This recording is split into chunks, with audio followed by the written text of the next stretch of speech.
students.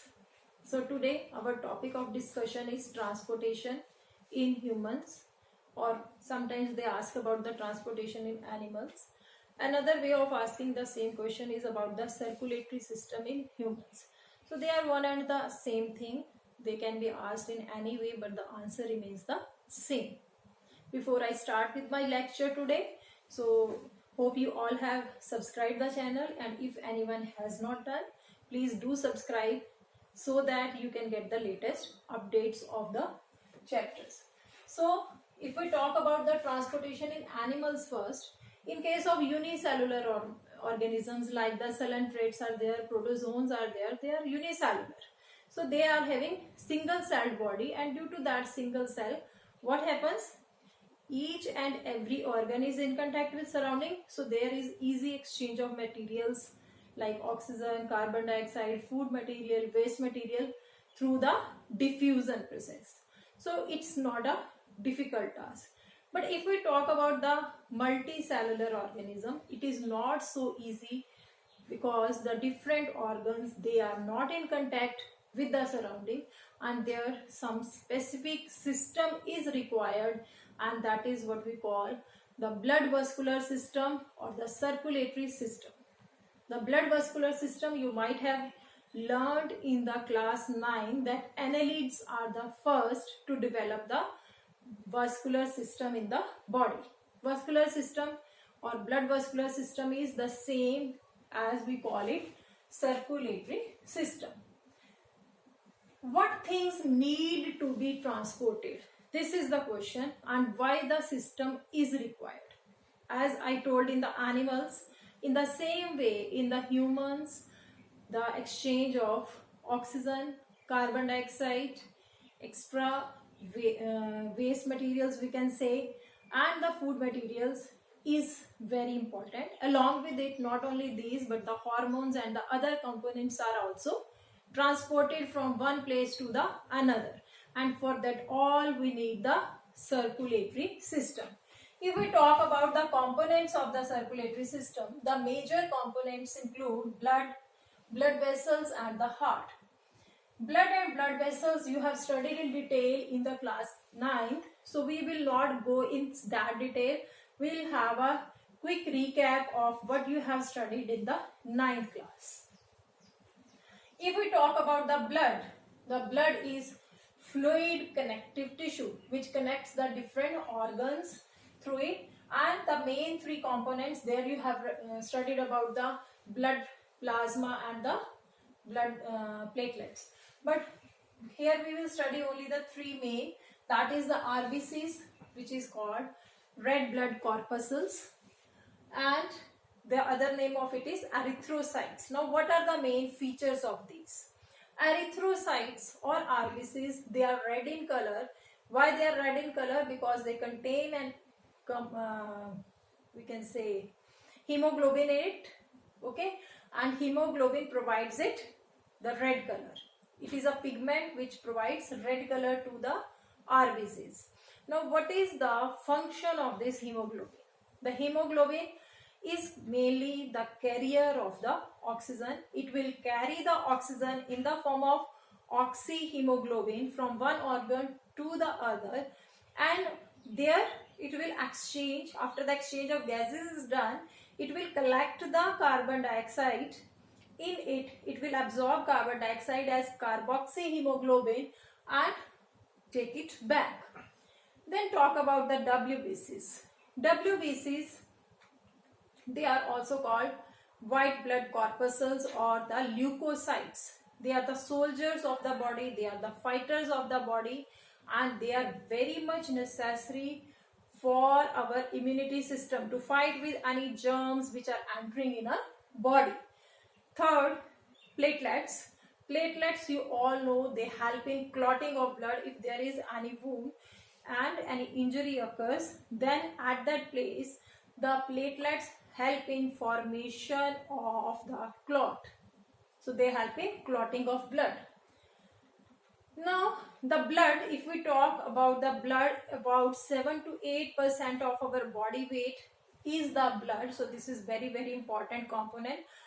come to the second, that is the blood vessels. Now blood vessels are just nothing but the pipes which take the blood from one place to the another. They are just the organs which have to carry the blood, nothing else. Just like as we are having a water tank and we have to supply the water to the different parts of our home, then we need the pipe system for it, so that the blood, this water can be easily supplied. In the same way, in our body, we are having the arteries, veins and capillaries for supplying the blood. Before we discuss their properties, let me tell you what are the arteries, veins and capillaries. See here, this is an artery, say, which is taking the blood towards the different organs. When it reaches the different organs, it subdivides into small parts called arterioles. Arterioles further divide to form the capillaries. And here, say, it was having oxygenated blood, it will transport that oxygenated blood over the different these cells of the organ, and then it will collect the carbon dioxide, rejoin, the capillary will rejoin to form the venule, venules will join to form the vein, and in this way the system goes on. But I'll discuss their properties in detail now. Arteries, first thing is they carry oxygenated blood away from heart. Usually, not always.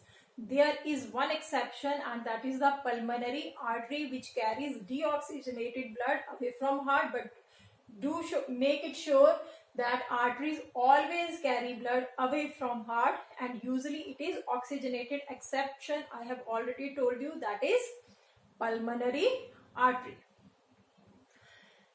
Now they are carrying oxygenated blood and they are carrying blood from the heart. You know, the heart is the pumping organ of our body. The maximum pressure of the blood is there in the heart, and if the arteries are superficial, if they are lying on the top of the surface, now what will happen in case of small injury or simple injury? The flow, it can cut the artery and the flow can be that much that a person can die within few minutes. That's why the arteries are deep rooted. They are not present superficially, they are under the muscles, little bit under the skin, beneath the skin, so that they can be protected from any injury. Third thing is they are without walls. Now they are carrying the blood towards the different organs from the heart towards the lower body parts to and they are moving, the blood is moving due to the gravitational pull, and that's why it is not having any wall. There is no need of wall, it is just moving along the gravity. They have narrow lumen, but the pressure is more in the arteries and the blood moves with the help of jerks. There are jerks, again and again it jerks and moves the blood through this. Then the walls of these arteries, they are elastic in nature, they can contract and relax easily. Then come to the second one, that is the veins. Veins are present superficially, they carry deoxygenated blood towards the heart usually, and one exception is here also. The pulmonary vein is the vein which carries oxygenated blood. I am repeating, two exceptions. In arteries there is one exception, pulmonary artery, which carries deoxygenated blood, and in veins there is one exception, pulmonary vein, which carries the oxygenated blood. But other veins, they all carry deoxygenated blood. And secondly, always the veins carry blood away from heart, towards the heart. Then they contain walls. Now see, the blood is coming from the legs to the heart.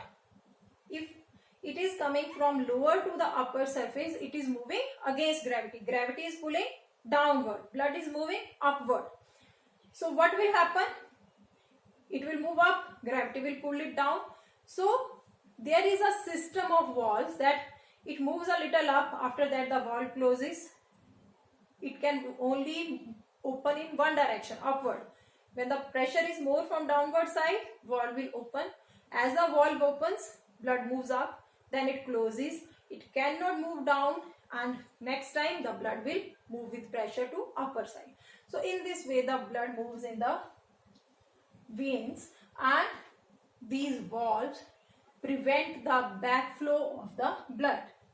Then their lumen is white and they do not have so much pressure, so the blood moves smoothly. That is not having so many jerks, and it is less elastic also. Come to the third one, that are the capillaries. I have just explained here that capillaries are nothing but they are joining arteries and veins. They are coming from arteries and they are forming the veins, and their walls are very thin so that they can exchange all the materials like carbon dioxide, oxygen, food material, hormones, enzyme, whatever they carry. They have to exchange all those things with the organ in which they are lying. Then come to the third part, which is very, very important part. It is the muscular organ of our body. It is the organ which helps in proper, we can say, movement of the materials, movement of the blood in the body. What is its size? It is of the size of clenched fist. Shape as well as size remains similar to that of clenched fist, and it is lying just here above the abdominal cavity, here only, but in the center, but slightly tilted towards the left side. It is lying in the center but tilted towards the left side. Hope everything is clear to you, and please take a quick shot of this so that you can have these notes or the points whenever you learn it, and they may help you.